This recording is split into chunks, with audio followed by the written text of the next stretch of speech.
Gustavo Petro lleva toda una vida dedicada a hacer política contra las élites que siempre han gobernado, primero desde la clandestinidad como guerrillero del M-19 y luego desde la política legal. Pero en esta campaña no solo está acompañado de la izquierda en la que siempre ha militado, parado en el discurso de que el pacto, su pacto histórico, es entre diferentes, se ha acercado a la clase política que antes no bajaba de mafiosa, tanto que ha terminado en la misma foto, no solo con políticos clientelistas consumados como los ex-uribistas y ex-santistas senadores Roy Barreras y Armando Benedetti, sino hasta con clanes metidos en parapolítica como el de Zulema Hattin en Córdoba, el de la Gata, una criminal de Sucre, y el de William Montes en Bolívar. Esta es su historia de amiguis y rivales en la política.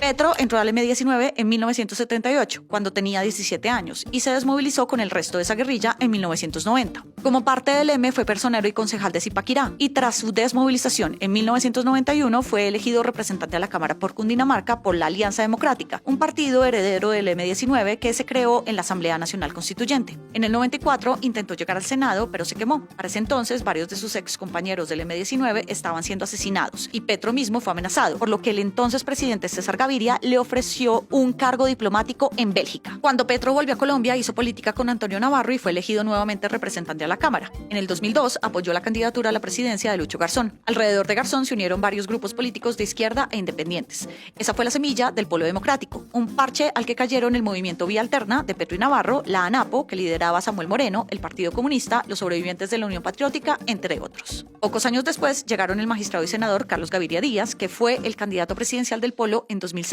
y quedó segundo contra Uribe, y Jorge Enrique Robledo, el senador del MOIR, con quien Petro pasó del amor al odio unos años después y es su rival hasta hoy. Entre ese círculo de hombres de izquierda fue que Petro brilló como congresista. Luego de sus debates denunciando la parapolítica, terminaron metiendo a la cárcel al exgobernador de Sucre, Salvador Arana, y al exsenador Álvaro El Gordo García. También señaló al propio Álvaro Uribe de haber autorizado a paramilitares a tener cooperativas de seguridad privada, las famosas Convivir. Con la confianza que había ganado por la visibilidad y la fama de ser un muy reconocido congresista, Petro ganó la competencia interna del Polo para ser el candidato presidencial de 2010. Su fórmula vicepresidencial fue Clara López, que venía a ser secretaria de gobierno de Samuel Moreno en Bogotá, en un momento en que se comenzaban a conocer las primeras denuncias de lo que fue luego el carrusel de la contratación. El sueño de Petro y Clara terminó aplastado por la fuerza del entonces candidato uribista Juan Manuel Santos y por la viralidad de la Ola Verde, la candidatura alternativa de Antanas Mockus y Sergio Fajardo. Tras esas elecciones, Petro se reunió con Santos para proponerle acuerdos, a pesar de que su partido, el Polo, se había declarado en oposición. Ahí comenzó una dura pelea dentro de su partido que se sumó a que, a finales de 2010, Petro denunció a los hermanos Moreno por el carrusel de la contratación. Fue ahí cuando salió del Polo dando un portazo, mientras que Robledo y otros más se quedaron y le dieron a Sami el beneficio de la duda un ratito más. Petro entonces formó chuzo aparte con algunas fichas que se llevó del Polo, como los senadores Jorge Guevara y Luis Carlos Avellaneda. Ese nuevo combo se llamó Progresistas.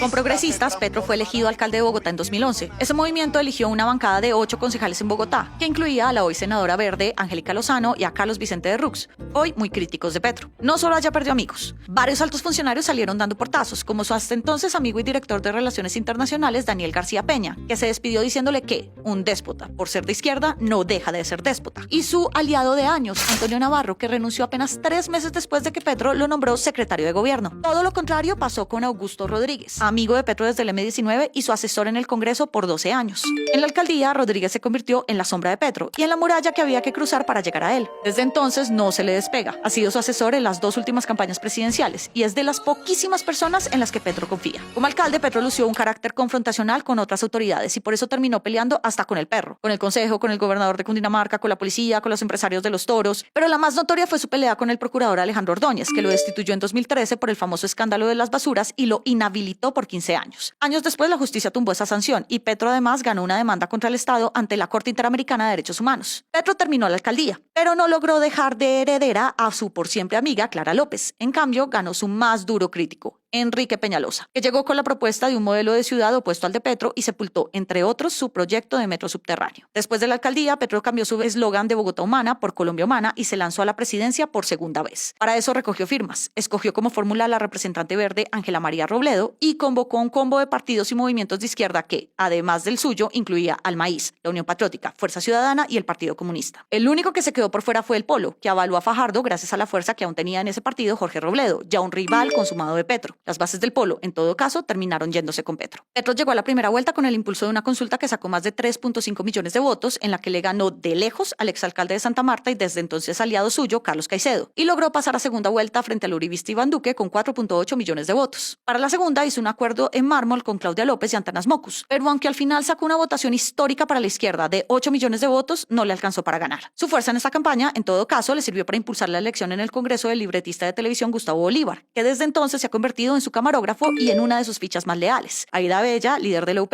María José Pizarro, hija del excomandante del M y ex candidato presidencial asesinado Carlos Pizarro, y David Racero. Esa fue la semilla del pacto histórico. Terminadas las presidenciales, llegaron las elecciones locales de 2019 y en Bogotá, su fortín, Petro le dio la bendición a Holman Morris, un viejo escudero suyo, para lanzarse a la alcaldía y continuar su legado. Intentó primero llegar a un acuerdo con Claudia López, pero ella no estuvo dispuesta a desempolvar los renders de su metro subterráneo. Apoyar a Morris, que fue acusado de violencia de género por su esposa, le costó a Petro el apoyo de la que había sido su fórmula vicepresidencial, Ángela Robledo, y de varias mujeres más de la Colombia humana. Superada la tusa de perder con Morris y con la mente puesta en 2022, Petro recibió con los brazos abiertos y en un giro inesperado al antes uribista y luego santista senador de la U, Armando Benedetti. Benedetti, que se convirtió en su mano derecha, fue solo el primero de una larga fila de políticos tradicionales y cuestionados que poco a poco Petro ha ido aceptando para poder ganar. Para ir a una consulta con otros precandidatos presidenciales, Petro también aceptó a Roy Barreras, también de la U, al líder cristiano antiderechos Alfredo Saade y hasta intentó meter a Luis Pérez, el controvertido exalcalde de Medellín que defiende la Operación Orión, pero el propio petrismo no lo permitió. También sumó a Camilo Romero, que se llevó un sector del Verde, y a la lideresa afro Francia Márquez, que fue avalada por el Polo.